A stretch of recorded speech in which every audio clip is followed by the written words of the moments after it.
G Rammohan Naidu గారిని, మిత్రులు మంత్రివర్యులు బండి సంజయ్ గారిని, శ్రీధర్ బాబు గారిని, రామోజీరావు గారి అభిమానులను, రామోజీ ఫిలిం సిటీ, ఈనాడు సంస్థల సిబ్బంది అందరూ, ముఖ్యంగా కిరణ్ గారు ఒక మంచి కార్యక్రమాన్ని ఏర్పాటు చేసి రామోజీరావు గారు ఏ విలువలను, ఏ సాంప్రదాయాన్ని ఈ తెలుగు ప్రజలకు అందించిండో అందులో రాణించిన వాళ్ళను గుర్తించి రామోజీ ఎక్సలెన్స్ అవార్డ్స్ ఇవ్వడం ద్వారా కొత్త తరానికి ఒక స్ఫూర్తినివ్వాలని కార్యక్రమాన్ని ఏర్పాటు చేసినందుకు వారిని, వారి కుటుంబ సభ్యులను మనస్ఫూర్తిగా నేను అభినందిస్తున్నాను. ఈనాడు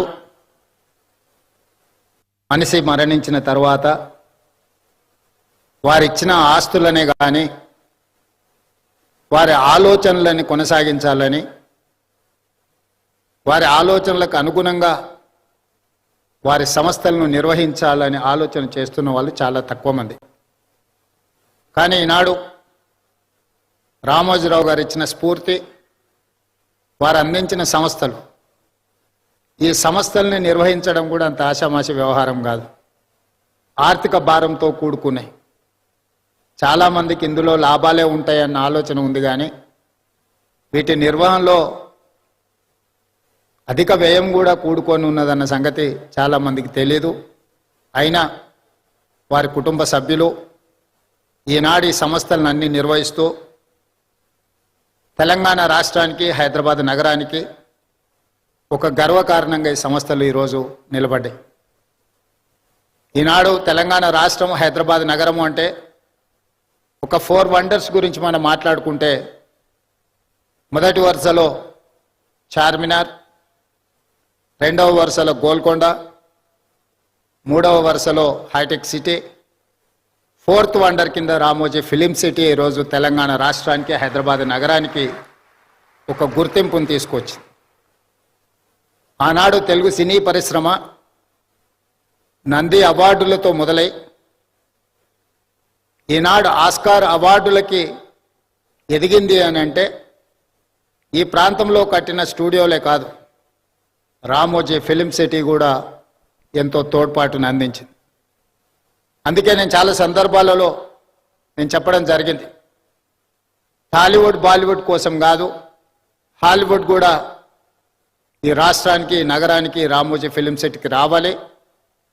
స్క్రిప్ట్తో వస్తే ప్రింట్తో వెళ్ళాలి అని రామోజీ గారు ఏదైతే ఆలోచనతో ఈ రామోజీ ఫిలిం సిటీని వారు ప్రారంభించినరో ఈరోజు ఆ కళ నిజమైంది.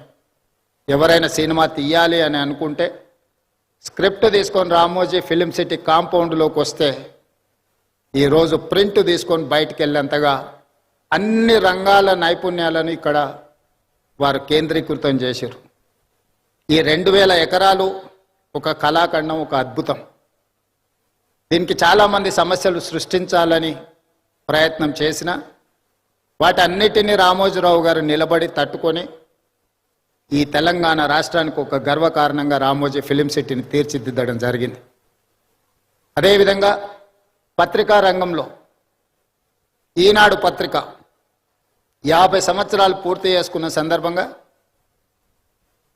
రామోజీరావు గారు నిద్ర లేవగానే ఈనాడు పేపర్ చదివే అలవాటును, నిద్రపోయే ముందు ఈటీవీ వార్తలను చూసే నిద్రపోయే అలవాటును తెలుగు ప్రజలకి ఒక అలవాటుగా మార్చిండు.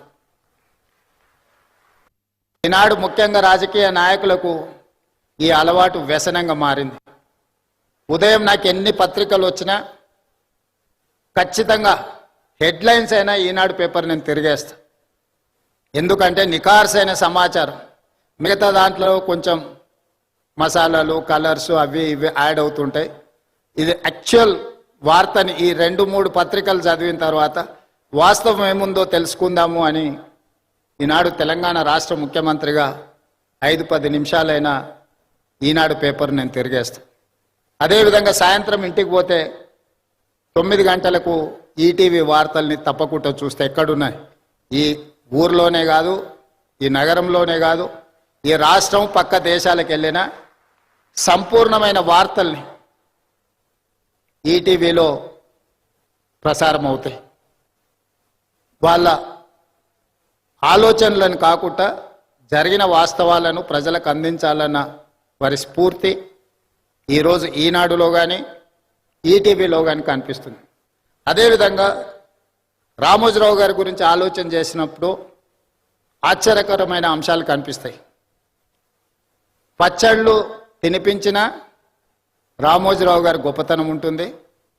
పత్రిక చదివిన రామోజీరావు గారి గొప్పతనం కనిపిస్తుంది. ప్రసార సాధనాలు మార్గదర్శి చిట్ ఫండ్కి, రామోజీ ఫిలిం సిటీకి, ప్రియా పచ్చళ్ళకి, ఈనాడు పేపర్కి దేనికి పొంతన లేదు. ఇలా వివిధ రంగాలలో ఒక వ్యక్తి రాణించడం చాలా కష్టం. ఒక వ్యక్తికి ఒక విషయంలో టాలెంట్ ఉందంటే మనం అర్థం చేసుకోవచ్చు. అతను నిరంతరం అందులో కృషి చేయడం, అందులోనే ప్రయత్నం చేయడం అనేది ఆ వ్యక్తికి అందిన ఒక విద్య అనుకోవచ్చు. కానీ రామోజీరావు గారు ఏ రంగంలో ప్రవేశించినా ఆ రంగంలో నెంబర్ 1 ఉండడానికి వారు నిరంతరం, నాకు తెలిసి రోజుకు 18 గంటలు శ్రమించి ఈరోజు వారు ఏ రంగంలో ప్రవేశించినా ప్రతి రంగంలో తనదైన ముద్రను వారు వేయడం జరిగింది.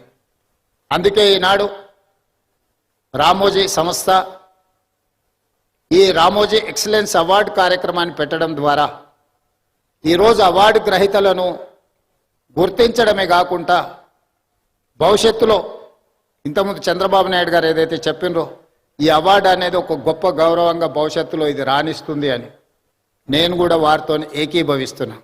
రామోజీ ఎక్సలెన్స్ అవార్డు అనేది ఆషామాషిగానో లేకపోతే రవీంద్ర భారతిలో చప్పట్లు దుప్పట్లతోని ఏర్పాటు చేసే ఆర్టిఫిషియల్ అవార్డు కాదు అని నేను సంపూర్ణంగా విశ్వసిస్తున్నా. ఈరోజు అవార్డు గ్రహీతలకు ఖచ్చితంగా వారి శ్రమకు, వారి నైపుణ్యానికి ఒక గుర్తింపు, రామోజీ గారి ఆలోచనలని భవిష్యత్ తరాలకు అందించడానికి మీరు, మేము, మనందరము చేయగలిగిన ప్రయత్నం అంత చేయాలి. ఒక్క అనుభవాన్ని రామోజీరావు గారితో మొట్టమొదటి నేను కలిసిన అనుభవాన్ని మీతో పంచుకొని నా ఉపన్యాసాన్ని ముగిస్తాను. 2009 సంవత్సరంలో శాసనసభ